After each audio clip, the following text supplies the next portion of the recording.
Ako yung taong hindi naman talaga mabilis magsawa.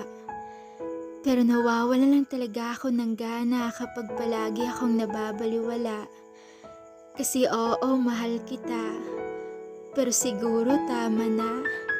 Kasi nakakapagod rin pala.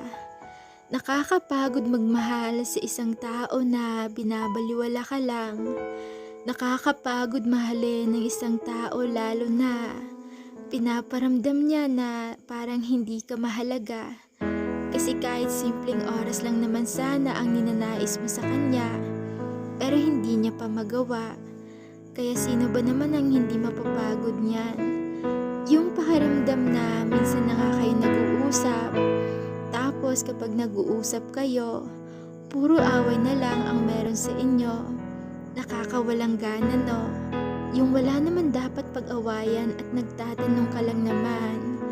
Pero magugulat ka na lang na ikaw ay kanyang pinapagalitan na hindi mo malaman kung ano nga ba ang kanyang dahilan.